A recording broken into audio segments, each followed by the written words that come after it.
రీసెంట్గా పిఠాపురంలో పురోహితుడి మీద జరిగిన దాడి చాలా దురదృష్టకరం.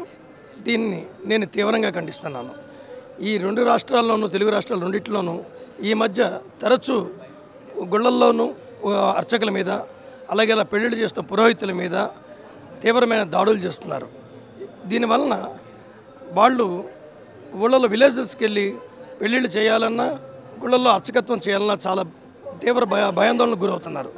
దీన్ని ఒక బ్రాహ్మణ పౌరుడిగా ప్రతి ఒక్కడు ప్రతి హిందూ దీన్ని తీవ్రంగా ఖండించవలసిన ఆవశ్యకత ఉంది.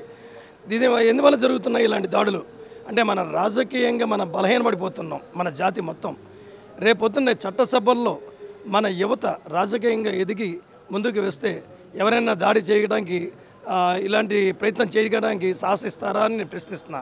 కాబట్టి దయచేసి మన బ్రాహ్మణ యువత రాజకీయాల్లోకి వచ్చి రేపొద్దు చట్టసభల్లో ప్రవేశించి ఇలాంటి విషయాల మీద ఖండించి మనం ముందుకు వెళ్ళాలి.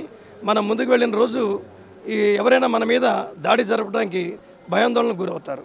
ఆ విధంగా మనం పోరాడాల్సిన అవసరం ఉంది. నేను అతి త్వరలో పిఠాపురం సందర్శించి ఆయనని పరామర్శించడానికి వెళ్ళి ఆయనకి నా నైతిక మద్దతు కల్పించవలసిన అవసరం ఉంది. అది కల్పిస్తాను. మరి ఇలాంటివి రిపీట్ అవుతే కనుక ఇంకోసారి ఉపేక్షించేది లేదని ఆ దాడి చేసిన వ్యక్తుల్ని తీవ్రంగా హెచ్చరిస్తున్నాం. ప్రతి వ్యక్తి తస్మాత్ జాగ్రత్తగా ఉండవలసిన అవసరం ఉంది. బ్రాహ్మణుల్ని గౌరవించవలసిన అవసరం ఉంది. ఇది లేని రోజు మిమ్మల్ని ఇలాంటి కార్యక్రమాలు మీ ఊళ్ళల్లో జరిగే ఏ శుభ కార్యక్రమమైనా, అశుభ కార్యక్రమమైనా బాయ్కాట్ చేయవలసిన అవసరం కూడా ఉంటుంది.